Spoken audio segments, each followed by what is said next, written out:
কলকাতার চিকিৎসক মমিতা দেবনাথ দর্শনের পর হত্যার বর্ণনা দিলেন খুনিরা। রাতে যৌনপল্লীতে ছিলেন, ফিরে আরজি করে গিয়ে দর্শন। অভিযুক্তদের গতিবিধি যাচাই করেছেন গোয়েন্দারা।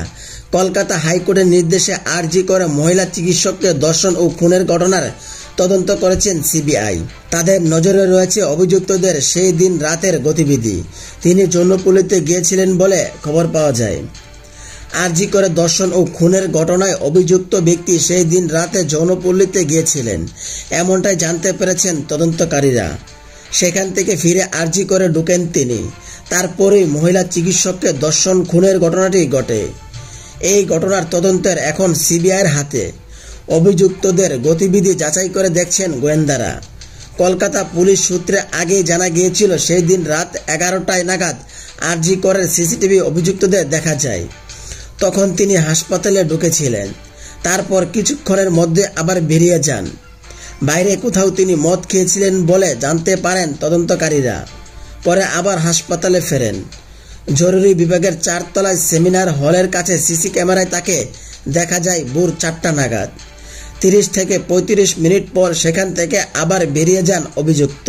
সিবিআই সূত্রের খবর, রাতে হাসপাতাল থেকে বেরিয়ে যৌনপল্লীতে গিয়েছিলেন অভিযুক্ত।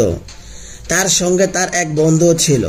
তবে যৌনপল্লীতে গিয়ে অভিযুক্ত কেবলমাত্র মদ খেয়েছিলেন বলে দাবি করেছেন তদন্তকারীদের কাছে। সেখান থেকে আবার আরজি করে ফিরেন তিনি। শুক্রবার সকালে সেমিনার হল থেকে মহিলা চিকিৎসকের দেহ উদ্ধার করায় তাকে দর্শন করে খুন করা হয়েছে বলে অভিযোগ। সেই দিন রাতে অভিযুক্তকে গ্রেফতার করে পুলিশ। সিসিটিভি ফুটেজ ও সেমিনার হল থেকে উদ্ধার একটি ছেঁড়া হেডফোনের সূত্র থেকেই তাকে গ্রেফতার করা হয়েছিল। পুলিশ পরে জানায়, জারার অপরাধের কথা স্বীকার করে নিয়েছেন অভিযুক্ত।